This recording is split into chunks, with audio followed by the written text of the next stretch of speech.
welcome to Tweeling. Het is de week from the 20th to the 26th. En ik moet best wel zeggen, welcome. Tweeling, there is some sort of a situatie met some sort of a rise, upcoming rise, dat je komt achter iets over wat je vrouw heeft gedaan. Of misschien is je kind, of misschien is het jullie dames, oké? Dus, maandag, wat gebeurt hier maandag is dat jullie tweeling wil some sort of a reunion met je vrouw. Maar het gaat niet lukken vanwege doordat mensen recognize dat je vrouw en de moeder heeft iets gedaan dat was niet boven water. Mensen recognize, dus het is alleen voor tweeling mannen dat is getrouwd met een buitenlandse vrouw. Mensen is nou achtergekomen, want je vrouw wil reunite met de moeder. Het gaat niet lukken, want mensen recognize dat je vrouw heeft een stiermaak of steenbok data en informatie aan je moeder gegeven om in Nederlands te komen. Het is nou boven water gekomen. Mensen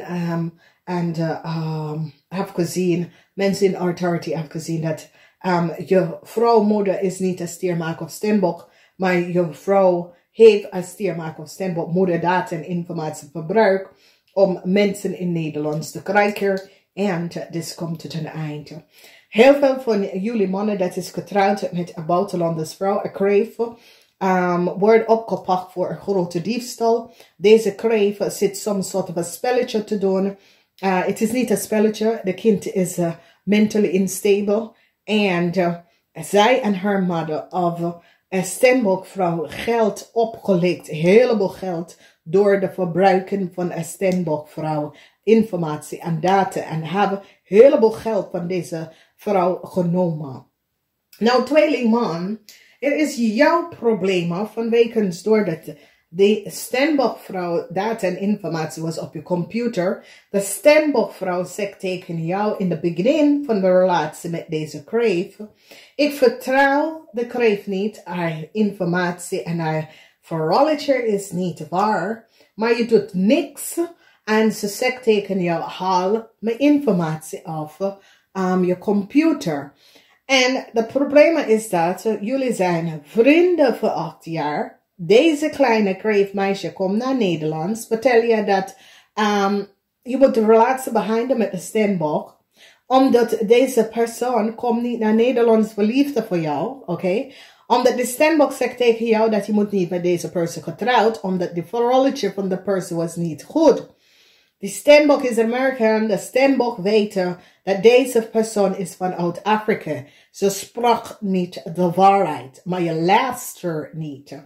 En deze jonge vrouw heeft die steenbokvrouw familieinformatie gebruik ik om mensen nieuwe contract te geven.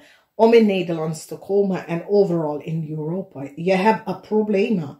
Want dit is een situatie als je het kan luisteren.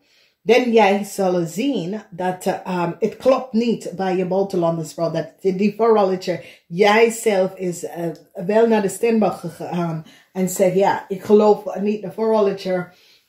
Dit is wat ze zegt. En de steenbok heb je verteld. Het klopt niet. Je kent de steenbok voor meer dan 8 jaar. Je weet wie de steenbok is. Je weet de familie van de steenbok.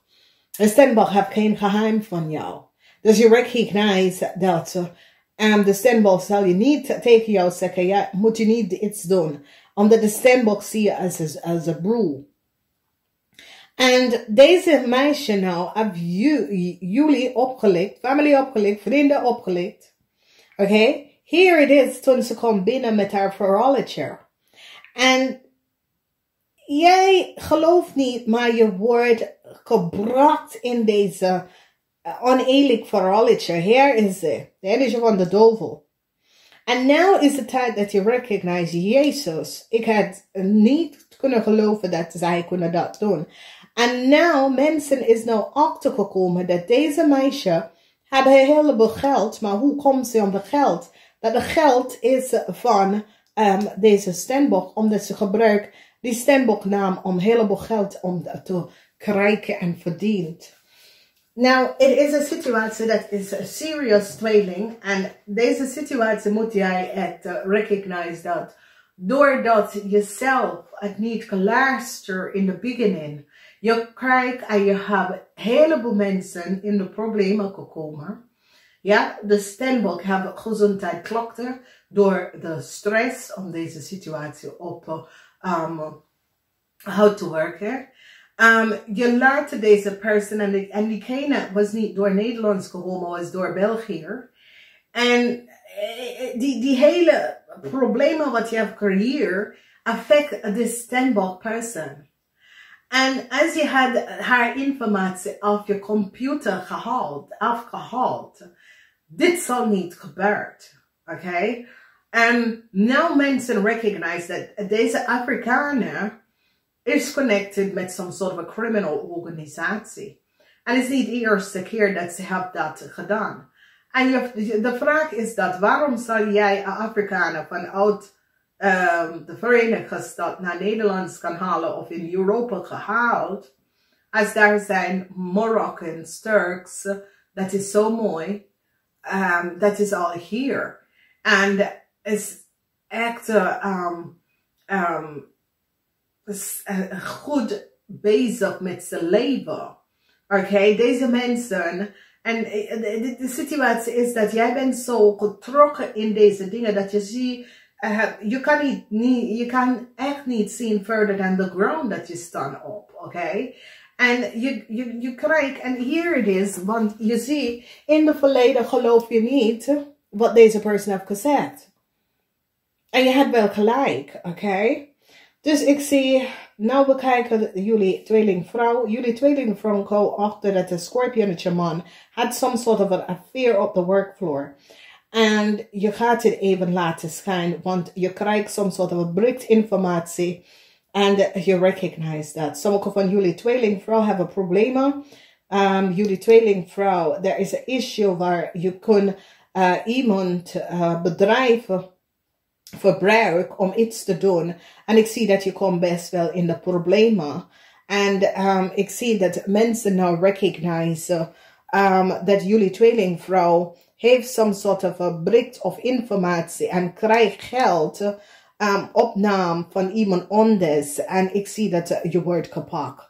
Dus ik heb een situatie waar jullie jonge tweelingmeisje samen heeft gewerkt met de visschrijver of Scorpionnetje man en fraudier, a corporation, institution. En nou mensen is nou van op de hoogte wat is gebeurd. Want alles komt uit in deze week. En het is een situatie van de verleden dat jullie tweelingvrouw was en have some sort of verkering met een man op de workfloor. En zo krijg je some sort of a positie in a corporation institution. Nou komt het uit vanwege dat mensen gaat even zien e-mails tussen u en deze man. En recognize dat hoe kom je in a corporation is door some sort of a affair. Omdat die komt achter some sort of a e-mail en letter. Oké, en mensen nou recognize wat is gespeeld en hoe dat is gegaan. Dus ik zie dat heel veel van jullie mannen who had een affair met iemand op de workfloor, die gaat je vasthouden dat je moet de geld kan betalen. Niet doen. Zeg maar nee, het gaat niet lukken. Sommige van jullie vrouwen die had een affair met iemand op de workfloor, je gaat even, maar luister nou dames en heren, je bent geen Monica Lewinsky. Oké? Omdat Monica Lewinsky had gedacht dat ja, ze zal Bill Clinton oplichten of ze zal een groot dinger. En het is gewoon, dames en heren, je moet verscheiden work en pleasure. Oké? Work en je privéleven. Dat moet gescheiden worden. Oké? Het is een situatie wat gebeurt vaker in Nederland. Dat mensen ontmoeten iemand op de workfloor. Het is niet gezond. Oké? Het is niet een gezonde situatie. Oké? Dus ja, dames en heren. Verdriet. En ik zie heel veel van jullie tweeling verdriet over je moeder, verdriet over je vrouw, verdriet over een situatie waar jullie tweeling is nou gepakt en jullie tweeling moet een stier maken of steenbok voor heel veel geld even terug gaan geven van weekends doordat jullie tweeling somehow in some sort of a connection have co-created some sort of an oneerlijk spelletje. Mensen is nou van op de hoogte gerecognizen wat is gebeurd in het verleden en hoe jullie tweeling hebben deze vrouw in de problemen gebracht, maar ook here it is dat een data, een letter en jullie dame dat is werkzaamheid in een bedrijf, have some sort of a breaks en hebben een geld opgenomen aan de valse benodigheid en de geld was voor een stiermaak of steenbok. Here it is dat mensen nou recognizen. En ik zie zwaar verdriet. En het is een situatie met mensen op de workvloer, niet voor iedereen. Dat have some sort of a gebruikt zijn ego om iemand om iets te doen. En deze persoon heeft teruggeslapt en keihard terug. En ik zie dat het is een situatie waar je recognize, ja, ik zal dat niet moeten doen in de eerste plaats. Ik ga, namaste.